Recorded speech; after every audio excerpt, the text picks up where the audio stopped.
सभी ज्योतिष प्रेमियों के लिए मेरा सादर नमस्कार।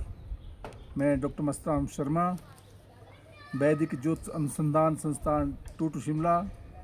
साप्ताहिक भविष्यफल 23 से 29 मार्च 2026।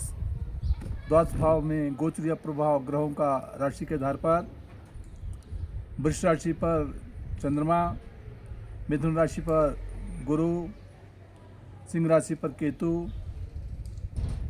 कुंभ राशि पर मंगल, राहु, बुध और मीन राशि पर सूर्य, शुक्र और शनि का योग रहेगा। मेष राशि के जातक के लिए जहां चंद्रमा अभी अपनी राशि से द्वितीय स्थान में है, 25 तारीख को चंद्रमा मिथुन राशि में 6:17 पर प्रातः प्रवेश कर जाएगा और उसके उपरांत 27 तारीख को कर्क राशि में 9:36 पर जो है प्रातः प्रवेश करेगा और 29 तारीख को सिंह राशि में दोपहर 2:37 पर प्रवेश करेगा। मेष जाति के जातक के लिए जहां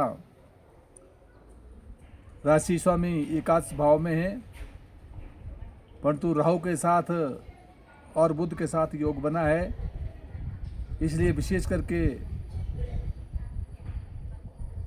जहां आर्थिक लाभ की ओर संकेत कर रहा है वहां शारीरिक स्वास्थ्य का विशेष ध्यान रखना होगा। कहीं भुजाओं में चोट इत्यादि से बचना होगा और संतान पक्ष को पूर्ण दृष्टि से देख रहा है, इसलिए बौद्धिक विकास और संतान पक्ष में कुछ छोटी मोटी उलझने आ सकती है।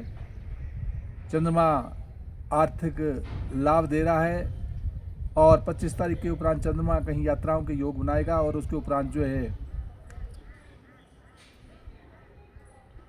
चंद्रमा जब 27 तारीख को कर्क राशि में प्रवेश कर जाएगा तो कहीं भूमि जमीन संबंधी लाभ की ओर संकेत कर रहा है, परंतु वाद विवाद से बचना होगा।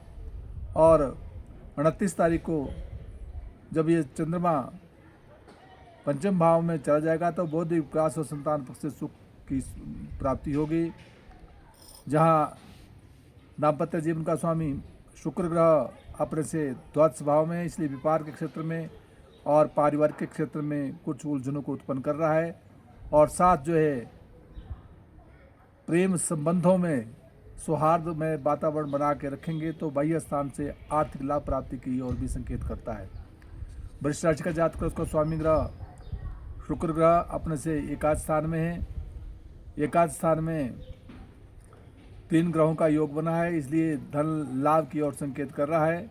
वहाँ दाम्पत्य जीवन का स्वामी मंगल अपने से विशेष करके 10वें भाव में है, इसे 10वें भाव में कहीं अपने राजपक्ष से सौहार्दमय वातावरण बना के रखना होगा, अन्यथा कहीं राजपक्ष से कुछ उलझनों को उत्पन्न कर रहा है और वहाँ साथ जमीन जायदाद प्रॉपर्टी के क्षेत्र में भी वाद विवाद से बचना होगा।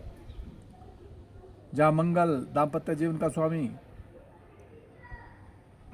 अपने से 10वें भाव में ही है, इसलिए विशेष करके कहीं नौकरी में के क्षेत्र में कुछ बाधा आ रही है, इसलिए मंगल मंत्र का जाप करते रहा करे तो हितकर होगा। चंद्रमा मान सम्मान प्रतिष्ठा को दे रहा है, उपरांत धन का लाभ देगा और उसके उपरांत यात्राओं के योग भी बनेंगे और भूमि संबंधी लाभ भी मिल सकता है। मिथुन राशि का जातक का उसका स्वामी ग्रह बुध ग्रह की स्थिति अपने से विशेष करके धन स्थान में है, तो धर्म और कर्म धर्म स्थान में है, जो धर्म कर्म की तरफ विशेष रुचि बढ़ाएगा, परंतु मंगल और राहु के कारण वहाँ पर धर्म कर्म से मन मुटाव भी रखता है, इसलिए विशेष करके राहु और मंगल का जाप करते रहे तो हित कर रहेगा। राशि पर मिथुन राशि के जातक के लिए राशि पर जो है गुरु विराजमान है, इसलिए मान सम्मान प्रतिष्ठा को देता है, जो दाम्पत्य जीवन का स्वामी भी है, इसलिए पूर्ण दृष्टि से अपने स्थान को देख रहा है, इसलिए मान सम्मान और प्रतिष्ठा को प्रदान कर रहा है। कर्क राशि का स्वामी चंद्रमा अपने से एकादश स्थान में आर्थिक लाभ की ओर संकेत कर रहा है, परंतु 25 तारीख के उपरांत चंद्रमा मिथुन राशि में जब प्रवेश कर जाएगा तो उसमें 102 दिन के लिए बाह्य स्थान की दौड़ धूप रहेगी, व्यर्थ का व्यय होने की संभावना बनती है। उपरांत चंद्रमा जब 27 तारीख को राशि पर आ जाएगा तो मान सम्मान और प्रतिष्ठा को देगा, और 29 तारीख के उपरांत से धन का आगमन भी होगा। वहाँ दाम्पत्य जीवन का स्वामी शनि ग्रह की स्थिति अपने से नवम भाव में है, जो धर्म कर्म की तरफ रुचि रखेंगे तो व्यापार के क्षेत्र में और पारिवारिक क्षेत्र में विशेष सफलता की ओर संकेत करेगा। सिंह राशि का जातक उसका स्वामी ग्रह सूर्य ग्रह की स्थिति अपने से अष्टम में है। इसी सिंह राशि के जातक के लिए विशेष करके शारीरिक स्वास्थ्य का ध्यान रखना होगा, चोट इत्यादि से बचना होगा, दुर्घटनाओं से सावधानी रखनी होगी। और साथ जो है दाम्पत्य जीवन का स्वामी शनि भी अपने से अष्टम में है, इसलिए विशेष करके जो है दाम्पत्य जीवन में और व्यापार के क्षेत्र में भी उलझने आ सकती है। शनि मंत्र का जाप करते रहा करे तो हितकर रहेगा। कन्या राशि का जातक उसका स्वामी ग्रह बुध ग्रह की स्थिति अपने से विशेष करके छठे स्थान में है, इसलिए शारीरिक स्वास्थ्य का विशेष ध्यान रखना होगा। कहीं स्वास्थ्य संबंधी उलझनों को उत्पन्न करता है, और साथ मंगल भी वहाँ बैठा है, इसलिए शत्रु पक्ष पर जो विजय प्राप्त करेंगे। और दाम्पत्य जीवन का स्वामी जो गुरु ग्रह है वो अपने से विशेष करके चतुर्थ स्थान में, इसलिए मीन राशि के जातक के लिए विशेष करके भूमि संबंधी लाभ मिलने की ओर संकेत करता है। जहाँ चंद्रमा की स्थिति तीसरे स्थान में है, जो यात्राओं के योग बनाएगा। उपरांत कहीं भूमि संबंधी वाद विवाद से बचना होगा, और उसके उपरांत शिक्षा के क्षेत्र में सफलता की ओर संकेत करता है। तुला राशि का जातक उसका स्वामी ग्रह शुक्र ग्रह की स्थिति अपने से षष्ठ स्थान में, शारीरिक स्वास्थ्य का विशेष ध्यान देना होगा, रोग से बचना होगा।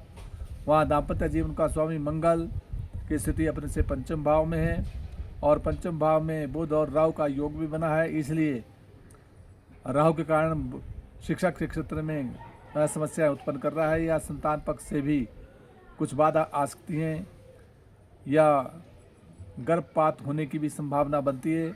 और उसके साथ ही जहां चंद्रमा की स्थिति बनी हुई है वह अपने से अष्टम में है, इसलिए चोट इत्यादि से बचना होगा। परंतु उपरांत जब ये चंद्रमा 25 तारीख को अपने से नवम भाव में चले जाएगा, धर्म कर्म की तरफ रुचि बढ़ाएगा, और उसके उपरांत जो है राजपक्ष से मान सम्मान प्रतिष्ठा और आर्थिक लाभ की ओर भी संकेत करता है। वृश्चिक राशि का जातक उसका स्वामी ग्रह मंगल ग्रह की स्थिति अपने से विशेष करके चतुर्थ स्थान में है, और साथ राहु का भी योग बना, इसलिए भूमि संबंधी वाद विवाद से बचना होगा, और साथ हृदय संबंधी रोगों से विशेष करके सावधानी रखनी होगी। और जहाँ चंद्रमा अपने से सप्तम भाव में है, दाम्पत्य जीवन में जो व्यापार और पारिवारिक के क्षेत्र में सफलता को प्रदान करेगा, परंतु उपरांत 2.25 दिन के लिए 25 तारीख के उपरांत जो है अष्टम भाव में आ जाएगा, तो इसलिए चोट इत्यादि से बचना होगा, व्यर्थ की यात्रा बनेगी। उपरांत धर्म कर्म की तरफ रुचि बढ़ाएंगे, और तो राजपक्ष से मान और सम्मान प्रतिष्ठा भी मिलेगी। धनुराशि का जातक उसका स्वामी ग्रह गुरु ग्रह की स्थिति अपने से सप्तम स्थान में है, दाम्पत्य जीवन में है, राशि को पूर्ण दृष्टि से देख रहा है, इसलिए व्यापार के क्षेत्र में और पारिवारिक के क्षेत्र में विशेष सफलता की ओर संकेत कर रहा है। परंतु तीसरे स्थान में राहु मंगल का होना भुजाओं संबंधी चोट इत्यादि से बचना होगा, और साथ अपने भाइयों के साथ छोटों के साथ सौहार्दमय वातावरण बनाए रखना होगा। मकर राशि का जातक उसका स्वामी ग्रह शनि ग्रह की स्थिति अपने से तीसरे स्थान में परिश्रम के द्वारा कार्य क्षेत्र में सफलता की ओर संकेत कर रहा है, और साथ भाइयों के साथ सौहार्दमय वातावरण बना के रखें। और दाम्पत्य जीवन का स्वामी चंद्रमा ग्रह की स्थिति विशेष करके मकर राशि के जाति के लिए भी पंचम भाव में, जो बौद्धिक विकास और संतान पक्ष से सुख दे रहा है। परंतु 25 तारीख के उपरांत चंद्रमा षष्ठ स्थान में रोग के घर में आ जाएगा, स्वास्थ्य का ध्यान रखना होगा। और जब ये कर्क राशि में 27 तारीख को आएगा तो व्यापार और पारिवारिक के क्षेत्र में विशेष सफलता की ओर देगा। और उपरांत जब सिंह राशि में प्रवेश करेगा, अर्थात विशेष करके 29 तारीख को, तो 102 दिन के लिए व्यर्थ की दौड़ धूप से बचना होगा, चोट इत्यादि से भी सावधानी रखनी होगी। कुंभ राशि का जातक उसका स्वामी ग्रह शनि अपने से द्वितीय स्थान में परिश्रम के द्वारा कार्य क्षेत्र में सफलता की ओर संकेत कर रहा है। वहाँ दाम्पत्य जीवन का स्वामी सूर्य अपने से द्वितीय स्थान में सूर्य, शुक्र और शनि का योग बना है, इसलिए नाक कान आंख संबंधी रोगों से बचना होगा। आंख संबंधी पीड़ा से सावधानी रखनी होगी। वहाँ सूर्य दाम्पत्य जीवन का स्वामी होता है अभी द्वितीय स्थान में, इसलिए पारिवारिक के क्षेत्र में और व्यापार के क्षेत्र में आर्थिक लाभ मिलने की ओर भी संकेत करता है। जहाँ चंद्रमा चतुर्थ स्थान में है, भूमि संबंधी लाभ देता है। उपरांत बौद्धिक विकास और उसके उपरांत शारीरिक स्वास्थ्य का भी ध्यान रखें। मीन राशि का जातक उसका स्वामी ग्रह गुरु ग्रह की स्थिति अपने से चतुर्थ स्थान में है, तो जमीन जायदाद और प्रॉपर्टी का विशेष करके लाभ देगा। मान सम्मान प्रतिष्ठा बढ़ेगी। वहाँ दाम्पत्य स्थान का स्वामी बुध ग्रह की स्थिति अपने से द्वादश भाव में है, इसलिए व्यापार और पारिवारिक के क्षेत्र में व्यर्थ की दौड़ धूप और खर्च होने की संभावना बनती है। सौहार्दमय वातावरण बना के रखना होगा। चंद्रमा परिश्रम के द्वारा कार्य क्षेत्र में सफलता को देता है। उपरांत कहीं जमीन जायदाद प्रॉपर्टी के क्षेत्र में वाद विवाद से बचना होगा, और उसके उपरांत जो है शिक्षा में सफलता के योग भी बनाएगा, और उसके उपरांत कहीं रोग से भी सावधानी रखनी होगी। इसलिए 23 तारीख को नाग पंचमी है। जिन जातकों का जन्म राहु और केतु के मध्य सारे ग्रह जिसके आगे हो, अर्थात राहु और केतु के मध्य सारे ग्रह आने के कारण जो है काल सर्प योग बनता है। जिनके काल सर्प योग कुंडली में बन रहा हो, वो 23 तारीख को नाग पंचमी के दिन जो है नाग का जोड़ा वहाँ मंदिर में समर्पित करके उनके ग्रहों को शांत कर सकता है। जय हिमाचल, जय भारत।